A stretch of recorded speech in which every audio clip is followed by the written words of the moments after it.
You're listening to IELTS to Go, a podcast to help busy people prepare for the IELTS exam 10 minutes at a time. I'm Daniel. And I'm Maggie. In each episode, we'll choose a new IELTS speaking topic to discuss. And we'll give you some tips on how you can get a higher score. So, whether you're on your commute, on your lunch break, or wherever else you might find time to listen to us, welcome to IELTS to Go.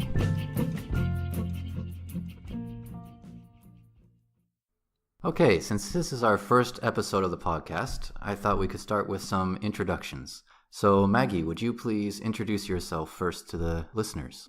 Sure. Hi, everyone. I'm Maggie.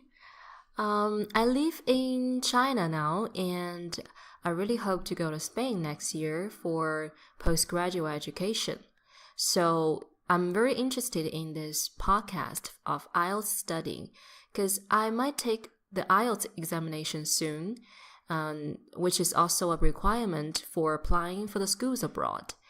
I hope through this podcast I can get more useful skills, and in the future I hope I will have a better score so that I can have more advantages when I apply for universities. Okay, thank you, Maggie. And my name is Daniel. I'm from America, and I am also living in China right now. So I've been a teacher in China for 6 years, and I have tutored for the IELTS in the past.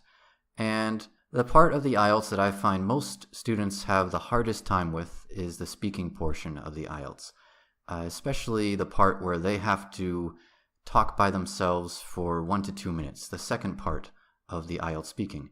So that's why I really decided that this would be a good podcast to make.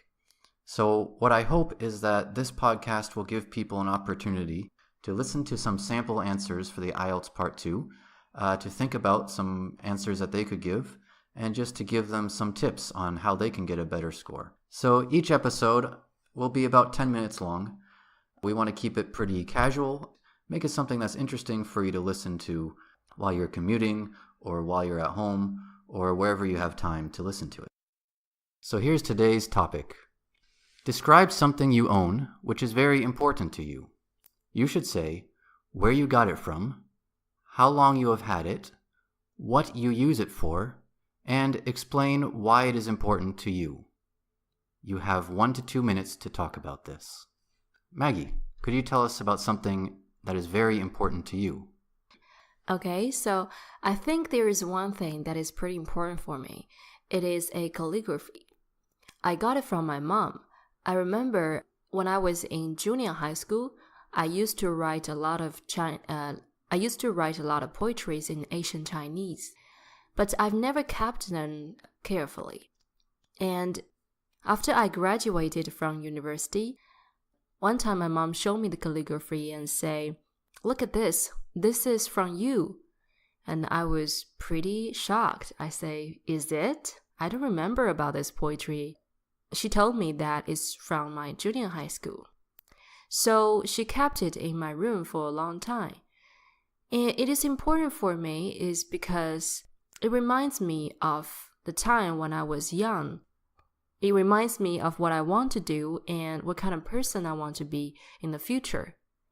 You know, sometimes when you go a long way and then suddenly one day you feel like, who I am now, I don't know what I'm doing now. I don't know what I like now. So it is valuable because it reminds me of what I originally want. And also it's valuable for me is because my mom used to keep a lot of things for me. And she see me growing up and have a lot of expectation on me.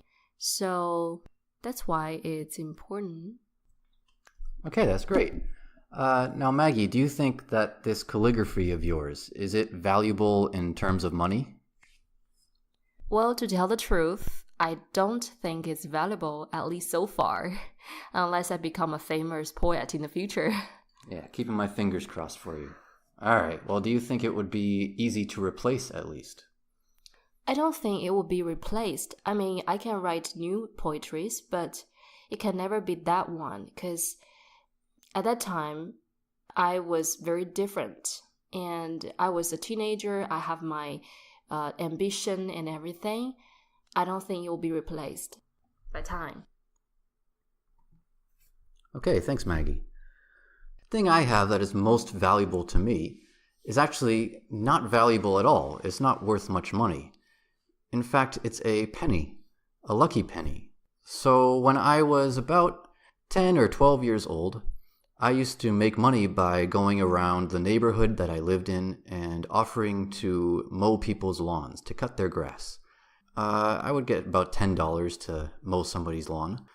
And at the end of one of these days, the person gave me my $10, and he also gave me a lucky penny. So it was just a penny, but it was in a special case, and the case just said lucky penny on it. Now, I was a kid. I thought this was really, really cool. So I put that in my pocket. I was really excited to have this lucky penny. And I took it home, and I actually forgot that it was in my pocket. And that night, I was in the kitchen. I was cooking with my mother. My mother actually dropped the knife that she was cooking with, and it fell down and it hit my leg. You know, it would have cut me quite badly. It would have gone very deep into my leg, except that I had that lucky penny still in my pocket. So at that moment, I was absolutely convinced that this really was a lucky penny, that this penny was good luck for me, that if I took this penny with me in my pocket everywhere I went, that nothing bad could ever happen to me. I don't know if it's worked. I don't know if it's actually bringing me good luck. But since that time, I've always carried it with me everywhere I go. I never go anywhere without my lucky penny. So that's why it's important to me. And like I said, it's not valuable in terms of money. You can't buy anything for a penny these days. But it means a lot to me, and it would be very, very difficult for me to replace this penny if I ever lost it. Okay, now it's time for the IELTS tip of the day. So in each episode, we'll give you one tip on how you can perform better in the IELTS speaking portion. This first tip that I'm giving you today is the first tip I always give to all my students when they're studying for the IELTS speaking. So you all just heard my answer for what was my most valuable possession, something that has a lot of worth for me. And there's something very interesting about that story I just told you. I'll tell you what it is. What's interesting about that story is that none of it is true. I have no lucky penny. I was never given a lucky penny. I don't carry a lucky penny with me. My mom never dropped a knife on my leg. None of these things ever happened. However, it doesn't matter.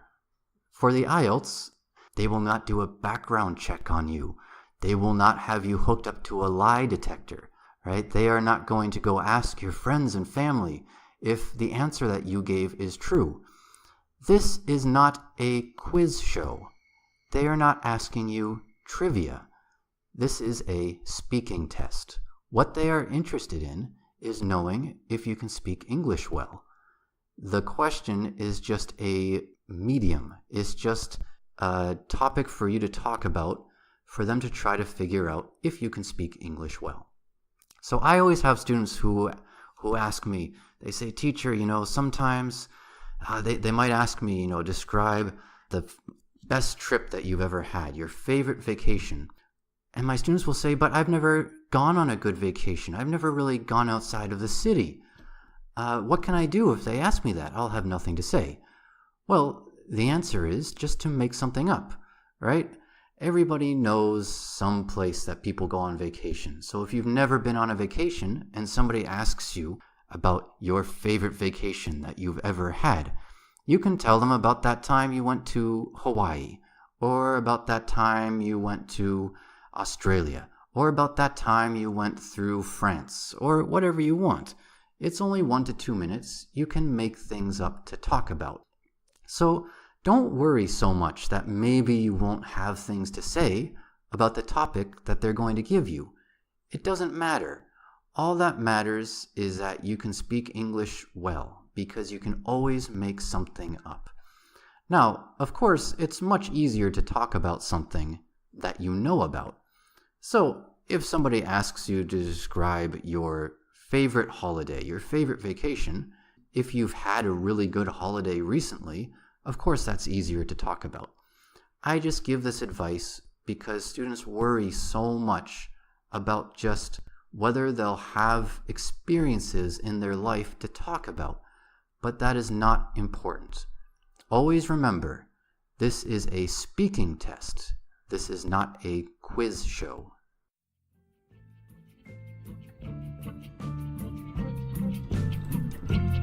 We hope you found this podcast useful. Please check back next month for our next episode. If you have any questions or comments about how we can improve the podcast, you can email us at ielts2go@gmail.com or find us on Facebook at IELTS2Go.